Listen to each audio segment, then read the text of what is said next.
நீலகண்டான்னு ஒரு படம் ஒண்ணு. இந்த ஒரு படம் வந்து சன் நெக்ஸ்ட்ல அவைலபிளா இருக்கு. இந்த ஒரு படம் தெலுங்கு படம். இந்த ஒரு படத்தோட நம்ம கதைன்னு பார்க்கும்போது, நம்ம மாஸ்டர் மகேந்திரன் அவரு இந்த ஒரு படத்தோட ஒரு மெயின் ஹீரோவா இருக்காப்புல. நல்ல ஒரு படிக்கக்கூடிய ஒரு ஆளா இருப்பாப்புல.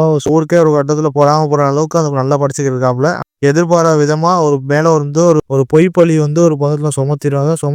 கட்ட பஞ்சாயத்து பண்ற ஆளா நம்ம ராம்கி ஒரு கட்டத்துல வராப்புல. அவர் ஒரு கட்டத்துல வந்து ஒரு தண்டனை ஒண்ணு சொல்லிடுறாப்புல நம்ம மாஸ்டர் மகேந்திரனுக்கு. என்னன்னா, ஸ்கூலுக்கு வந்து ரொம்ப ஒரு அவமானத்த நீ குடுத்துட்ட அப்படின்னு சொல்லிப்புட்டு, நம்ம ராம்கி ஒரு கட்டத்துல வந்து நீ 30 வருஷத்துக்கு நம்ம ஊர விட்டு நீ எங்கேயுமே போக்கூடாது அப்படின்னு சொல்லிடுறாப்புல. அதுவும் நம்ம மகேந்திரன் ஒரு கட்டத்துல வந்து கிட்டத்தட்ட அவருக்கு புடிச்ச லைஃப் ஒரு பக்கத்துல வாழாம, பக்கத்துல வந்து ஒரு எப்படி சொல்ல ஊரே ஒரு கட்டத்துல வந்து ஒதுக்கி வச்சுக்கிட்டு இருக்கா. ஒதுக்கி வச்சுக்கிட்டு இருக்கும்போது, ஊர் மக்கள் கண்ணுல படுற அளவுக்கு நம்ம மகேந்திரன் ஒரு கட்டத்துல இருந்து வாழணும்னா, அவர் வந்து அந்த ஊர் எல்லைய தாண்டி ஒரு கட்டத்துல போக்கூடாது. அத பார்க்கும்போது நமக்கே என்னடா இப்படி ஒரு தண்டனை அப்படின்னு நமக்கு ஒரு சின்ன தவறுக்கு செய்யாத தவறுக்கு இப்படி ஒரு தண்டனை அப்படின்னு நமக்கே தோணுச்சு. நம்ம மகேந்திரன் ஒரு கட்டத்துல வந்து இந்த எப்படி சொல்ல அந்த கிராமமே ஒரு கட்டத்துல படிக்கக்கூடாது. நம்ம சொல்ற வேலையத்தையும் எல்லாமே பார்க்கணும், வைக்கணும்னு சொல்லிப்புட்டு ரொம்ப ஒரு அடிமைத்தனமான ஒரு லைஃப்ப வந்து வாழ்ந்துகிட்டு இருக்காப்புல. வாழ்ந்துகிட்டு இருக்கும்போது அவர் ஒரு கட்டத்துல வந்து சரி படிப்பு தான் இல்ல. நமக்கு எப்படி சொல்லுவோம் ஸ்போர்ட்ல போய் நல்ல ஒரு கபடி பிளேயரா ஒரு கட்டத்துல நல்ல ஒரு பெரிய ஊர் பிளேயரா ஒரு கட்டத்துல ஒவ்வொரு ஊர்லயும் நடக்கக்கூடிய கபடி போட்டியில வந்து ஒரு கட்டத்துல போக முடியாம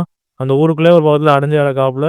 வெளியில போனா அவருக்கு வந்து பெரிய ஒரு தண்டனையா இருக்கு அப்படின்னு சொல்லிட்டு ஊருக்காண்டி பயந்துகிட்டு ஒரு கட்டத்துல வந்து அவங்களும் மகேந்திரன் அப்பா ஒரு கட்டத்துல வாழ்ந்துகிட்டு இருக்கா. வாழ்ந்துகிட்டு இருக்கும்போது எதிர்பாராத விதமா நம்ம மகேந்திரன் ஒரு கட்டத்துல வந்து ஊர் எல்லைய தாண்டி ஒரு கட்டத்துல போறாப்புல. அது எதுக்கு அப்படின்னு சொல்லிப்புட்டு ஒரு கட்டத்துல வந்து லாஸ்ட்டா ஒரு ட்விஸ்ட் ஒண்ணு வச்சிருப்பானுங்க. அந்த ஊர் மக்கள ஏமாத்திட்டு வெளியில போறாப்புல. அது எதுக்கு போறாப்புல, ஏன் போறாப்புல நமக்கு ஒரு கட்டத்துல தெரியாது. திடீர்னு பார்த்தா அப்படியே இன்னொரு கதை. எப்படின்னா நம்ம ஹீரோ ஒரு கட்டத்துல வந்து பெரிய பஞ்சாயத்து தலைவர் பொண்ண வந்து ஒரு கட்டத்துல வந்து லவ் பண்றாப்புல. லவ் பண்ணிக்கிட்டு நல்ல ஒரு பக்கத்துல சந்தோஷமா இருக்காங்க. ஆனா இங்க ஊர்ல இருக்கிற மக்கள் ஒரு கட்டத்துல வந்து இந்த ஊர் தலைவர் ஒரு கட்டத்துல வந்து தெரிஞ்சு வருது. இப்படிப்பட்ட ஆளுக்கே வந்து என் பொண்ண குடுக்கணுமா, வைக்கணுமா அப்படின்னு சொல்லிட்டு ரொம்ப தகாத வார்த்தையில ஒரு கட்டத்துல வந்து சொல்லி திட்டிறாப்புல. திட்டுனதுக்கு அப்புறம் நீ பஞ்சாயத்து தலைவரா இருக்கிறதா பேர். இதுவரைக்கும் ஊர் மக்களுக்கு நீ எதுவுமே பண்ண கிடையாது. இந்த ஊர் பஞ்சாயத்து எலெக்ஷன்ல வந்து நான் நிக்கிறேன் அப்படின்னு சொல்லிட்டு ஒரு கட்டத்துல வந்து சொல்லிறாப்புல. அதுக்கப்புறம் தான் நாங்க பொண்ண கல்யாணம் பண்ணுவேன் அப்படின்னு சொல்றாப்புல. நம்ம ஹீரோ ஒரு கட்டத்துல வந்து அந்த ஊர் பஞ்சாயத்து தலைவரா ஒரு கட்டத்துல ஆனாப்புல. அதுக்கப்புறம் ஊர் மக்களுக்கு தெரியாம எதுக்கு அந்த ஊர் எல்லைய தாண்டி ஒரு கட்டத்துல போனாப்புல.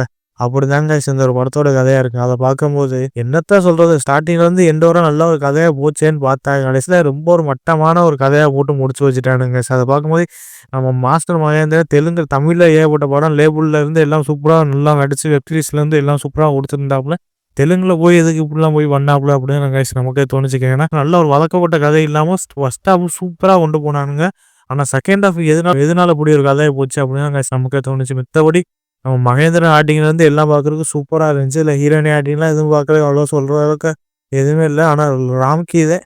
இதுல வந்து ராம்கி தாங்க ஒரு எப்படி சொல்றது, என்ன இப்போ மனசாட்சியே உள்ள ஆளு நல்லா படிக்கிறவனுக்கு ஒரு பொய்யான ஒரு தண்டனைய குடுத்துட்டாப்புல அப்படின்னு நமக்கே தோணுச்சு. ஆனா லாஸ்ட் அவர வச்சு தாங்க கதையே நகரும். அத பார்க்கும்போது தக்காளி அவர் ஆக்டிங்லேருந்து எல்லாம் பார்க்குறதுக்கு சூப்பரா ஒரு வில்லத்தனமான ஒரு கேரக்டர்ல வந்து நடிச்சு கொண்டிருக்காப்புல. மித்தபடி நம்ம நம்ம பப்ளு அவரு இந்த படத்தோட ஒரு ஊர் பஞ்சாயத்து தலைவரா நடிச்சிருக்காப்புல. அவர் ஆக்டிங்லேருந்து எல்லாம் பார்க்குறதுக்கு ஓரளவு ரசிக்கும்படியா தாங்க இருந்துச்சு. மித்தபடி படம் கிட்டத்தட்ட 2 1/2 மணி நேரம். 2 1/2 மணி நேரத்துக்கு எதுக்கு இந்த இப்படி சவ்வா போட்டு இழுத்து வச்சிருக்கானுங்க அப்படின்னு நமக்கு ஒரு இடத்துல தோணுச்சு. ஏன்னா இந்த படத்தை சுருக்கி கிட்டத்தட்ட 1 1/2 மணி நேரத்துல முடிச்சு கொடுத்துருக்கலாமே அப்படின்னு நமக்கே தோணுச்சு. மித்தபடி இந்த படத்தோட இசையமைப்பாளர் நம்ம மார்க் பிரசாந்த் அவரு இந்த படத்தோட இசையமைப்பாளர் இருக்காப்புல. அவரு எப்படி சொல்றது, தெலுங்குல டப்பிங் பண்ணி தமிழ்ல விட்டா எப்படி இருக்கு, மண்டைக்கு மூளையும் சம்மந்தம் இல்லாம ஏகப்பட்ட பாட்டு அப்படித்தானே இருக்கு. அதனால பாட்டுல இருந்து எல்லாம் ஓரளவுக்கு பாக்குறதுக்கு ஒரு ரசிக்கும்படியா இருந்துச்சு. ஏன்னா கிட்டத்தட்ட 2 1/2 மணி நேரத்து படத்துக்கு கிட்டத்தட்ட ஒரு 5 பாட்டு கிட்ட இருக்கு. அந்த 5 பாட்டுகளும் தேவையில்லாம தான் இருந்துச்சு. மித்தபடி இந்த ஒரு படத்தை எடுத்த அந்த டைரக்டர் நம்ம ஒரு கட்டத்துல வாழ்த்து தெரிவிக்கணும். ஏன்னா ராகேஷ் மாதவன் அவரே இந்த படத்தோட ஒரு டைரக்டரா இருக்காப்புல.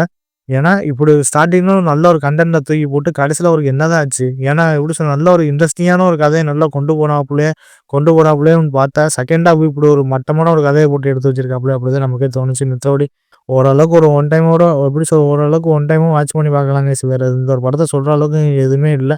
தமிழ் டப்பிங்ல இருந்து எல்லாம் பார்க்கறதுக்கு ஓரளவுக்கு ரசிக்க முடியாது தாங்க இருந்துச்சு. மற்றபடி இந்த ஒரு படம் ஒரு ஒன் டைம் ஃபேமிலியோட தாராளமாக உட்காந்து பார்க்கலாம் கைஸ்.